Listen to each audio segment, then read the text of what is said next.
hefur líklegast ekkert farið fram hjá neinum að PlayStation 4-vélin hefur gjörsamlega kaffært Xbox-vélinni í sölu. Það mun fleiri eintök seld af PlayStation 4 núna í heiminum í dag heldur en á Xbox.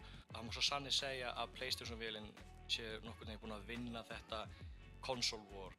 Ég búin að eiga PlayStation 4 í núna eiginlega bara frá því að hún kom út. En við rennum aðeins yfir kostina sem að PlayStation-tölvan hefur. Tölvan mjög góð.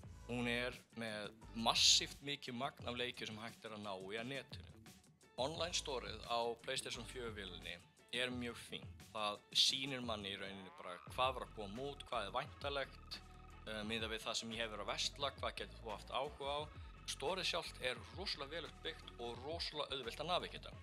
Og svo auðvitað getur maður ákveðið hvort maður vilji vera áskrifandi af PlayStation networkinu með PSN. Þið gefur manni verðlaun fyrir það 2-3 leiki á mánuði sem eru ókeypis sem maður getur náð í þess að spila. Það skiptir ekki máli þótt að áskriftin hjá manni renni út, þú átt alltaf leikina ef þeir eru í libraryinu hjá þér. Leikirnir sem eru að koma þarna út eru mjög fínir. Mér finnst áskriftin alveg vera þess virði ekki út af leikunum sem maður fær ókeypis heldur meira af þeim afsláttum sem maður fá og þetta oft afslættir ofan á afslætti.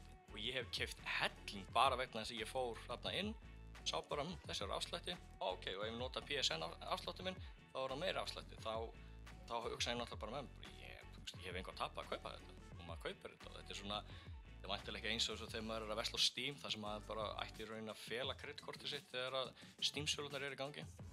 Það óhætt að segja það að PlayStation 4-vélin hefur fleiri exclusive leiki heldur en Xbox One.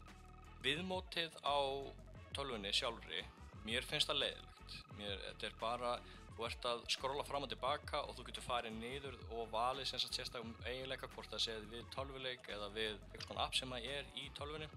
Það hægt að setja mismunandi þemu á viðmótið, en svona, þetta ekkert að þessu. Þetta alveg fínt, þetta gerir alveg sem þetta þarf að gera. Mér finnst þetta bara boring. Það ókost við PlayStation 4-vélina að það hægt að streyma í vélina og horta á það þannig getur sjónvarpið ef einhver vill gera það, en það vesen. Það eitthvað sem ég held að það þurfi ekki endilega að vera vesen vegna þess að ég meina Xbox 360-vélin gat gert það mjög auðveldlega á sínu tíma.